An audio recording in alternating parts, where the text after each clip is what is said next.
Hello, I'm Essay, your AI essayist. Please note that all content, audio and video in this presentation are AI generated.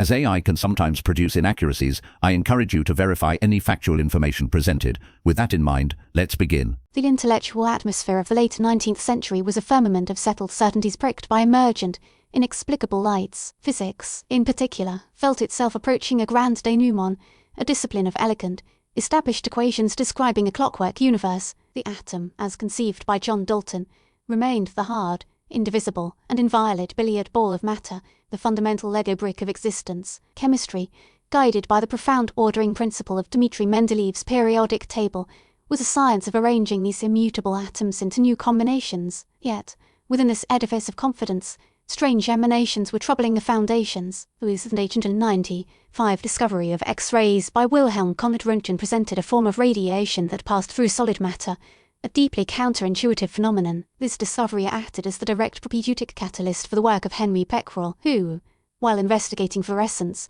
observed in 1896 uranium salts could fog a photographic plate even when shielded from light. He had stumbled upon a new, intrinsic radiation, a property seemingly unique to uranium. It was into this fertile, perplexing, and largely ignored intellectual space that Marie Skłodowska Curie stepped in 1897, selecting Becquerel's uranic rays as the subject for her doctoral dissertation. This choice, a turn towards a marginal and mystifying phenomenon, represented an act of profound scientific intuition, a recognition that within this faint glow lay the seeds of a revolution. Her initial work, which blossomed into the foundational studies of 1898, was defined by a singular methodological pivot from the qualitative to the quantitative. Becquerel's primary tool was the photographic plate, an instrument capable of demonstrating the existence of radiation but offering poor insight into its intensity or properties. Marie Curie required a tool of exquisite precision to transform the study of these rays from a curiosity into a science. She found it in an instrument developed a decade and a half earlier by her new husband,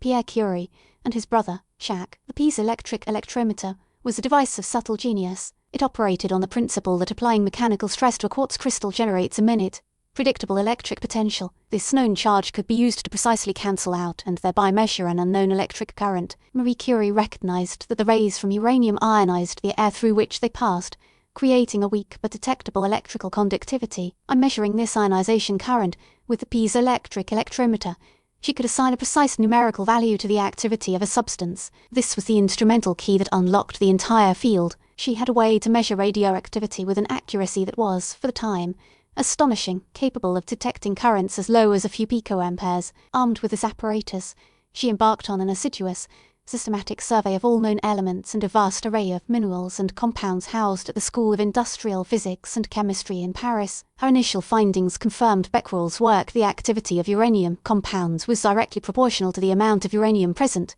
irrespective of their chemical form or physical conditions like temperature or pressure. This observation alone was a powerful clue, suggesting the phenomenon was rooted deep within the uranium atom itself. The survey yielded another crucial discovery, made almost simultaneously and independently by Gerhard Schmidt in Germany. The element thorium also emitted these same types of rays. The phenomenon was broader than previously imagined. The true conceptual Rubicon was crossed when Curie turned her electrometer towards natural ores. She measured the activity of pitchblende, a uranium ore from Bohemia, and found it to be approximately 4 times more active than could be accounted for by its uranium content. Chalcolite, another uranium mineral, was twice as active. To eliminate any experimental error, she synthesized chalcolite in the laboratory from pure constituents and confirmed its activity matched the expected value based on its uranium content. The conclusion was inescapable and electrifying. The natural ores must contain a small quantity of an unknown element, one possessing a radioactivity far more intense than that of uranium. This hypothesis,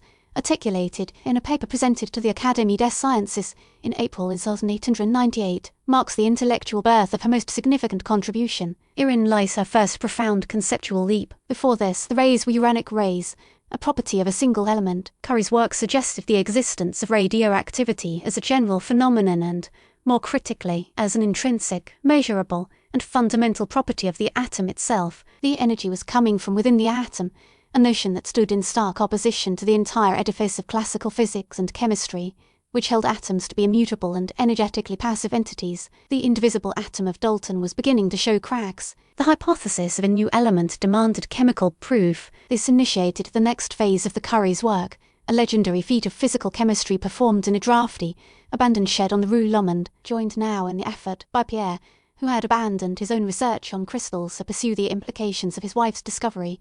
Marie Curie embarked on the grueling task of isolating the unknown substance from tons of pitch-blende residue provided by the Austrian government. The methodology was classical analytical chemistry, specifically fractional crystallization, pushed to an extreme scale and guided by a novel principle. At each stage of the chemical separation, the electrometer was used to test the radioactivity of each fraction. The radioactivity itself became the analytical signal, the tracer that told them where their quarry was hiding. They dissolved the pitchblende and began methodically precipitating out different elemental groups. They found a highly active substance that came down with the bismuth fraction. By July 1898, they had concentrated this substance enough to announce the discovery of a new element, which Marie named polonium, in a patriotic nod to her occupied homeland of Poland. Yet the work was incomplete. After separating the polonium-bearing bismuth, they found that another fraction, precipitated with barium, was even more intensely radioactive. The chemical properties of this second unknown element were remarkably similar to those of barium,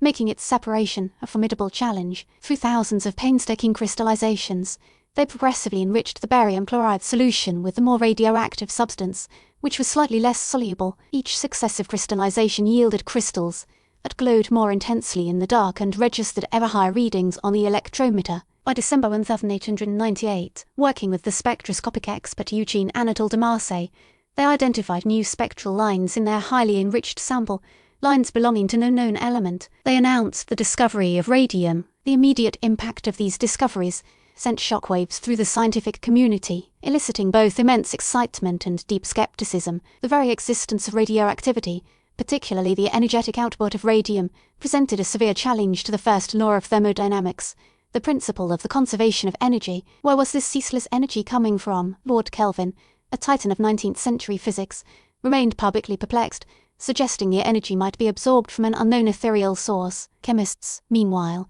remained unconvinced of the elemental status of polonium and radium. They demanded the ultimate proof for isolation of the pure element, and a definitive measurement of its atomic weight to place it on the periodic table. This critique directly fueled Marie Curie's subsequent, multi-year effort to process tons more pitchblende, culminating in 1902 with the isolation of a decigram of pure radium chloride and the determination of radium's atomic weight as approximately 226. This silenced the chemical skeptics and cemented radium's place as element number 88. Concurrently, the practical applications of radium began to emerge with astonishing speed. Its ability to burn skin and destroy tissue was quickly recognized, leading to the birth of curiotherapy, the precursor to modern radiotherapy, for the treatment of tumors. Radium's persistent glow also led to its use in luminous paints for watch dials and instrument panels, a more mundane application that would have tragic consequences for the factory workers, who handled it without understanding its dangers. The discoveries of 1898 created not merely new knowledge, but a new substance of immense power and commercial value,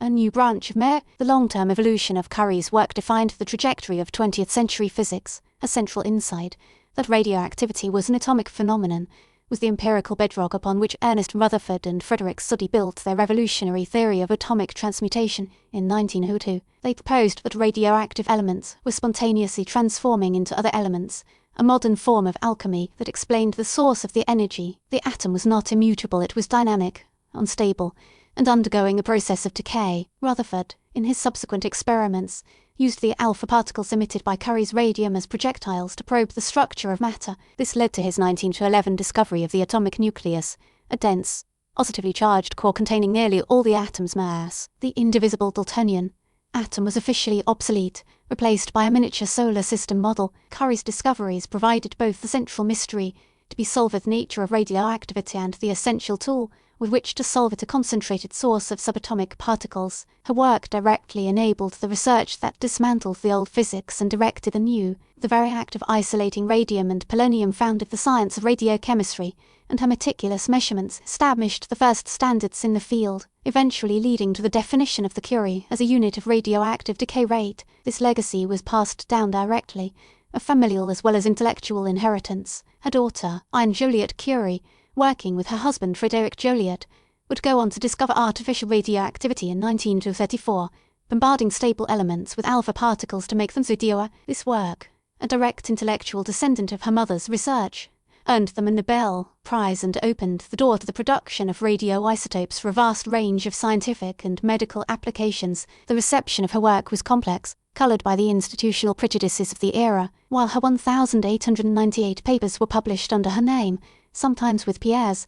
The scientific establishment often attributed the primary intellectual drive to her husband. Her initial exclusion from the 1903 Nobel Prize in Physics, rectified only after Pierre's strenuous objection, is a well-known testament to this bias. Yet, the work itself was undeniable. The critiques from figures like Kelvin served a valuable scientific purpose, highlighting the profound theoretical questions the discoveries raised and spurring further investigation. The demands of the chemists for elemental purity forced her to undertake the Herculean labour that ultimately provided the incontrovertible proof of her claims. Her 1,898 studies, therefore, can be seen as a perfect storm of scientific progress, a confluence of a perceptive choice of research topic, the development of a novel and precise measurement technique, a rigorous and systematic experimental program, an unshakable logical deduction from an anomalous result, and an immense, almost superhuman, physical effort to provide material proof. She was influenced directly by Becquerel's initial observation and equipped by Pierre Curie's instrumentation, but the central hypothesis and the relentless drive to prove it were hers alone. In turn,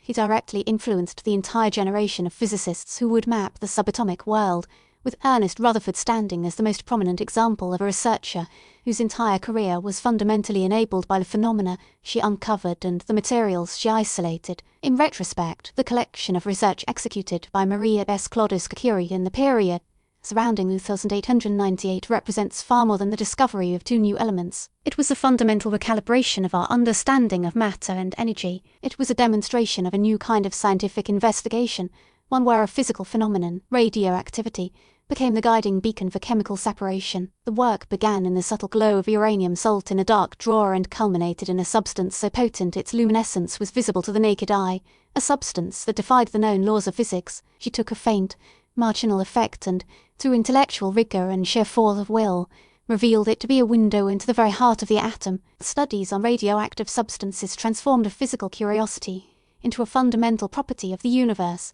and in doing so, provided the key that would unlock nuclear physics and irrevocably shape the course of the 20th century. It was the moment the stable, classical world began to decay, revealing a turbulent, energetic, and far more wondrous reality within. We really appreciate you tuning into this AI-powered presentation. Our goal is to push the boundaries of AI in content creation, and your input is invaluable. If there's a particular subject you'd like to see us tackle next, or if you have suggestions on how we could fine-tune our AI's creative prompts, please don't hesitate to leave your ideas in the comments section. We're excited to bring you more unique content very soon.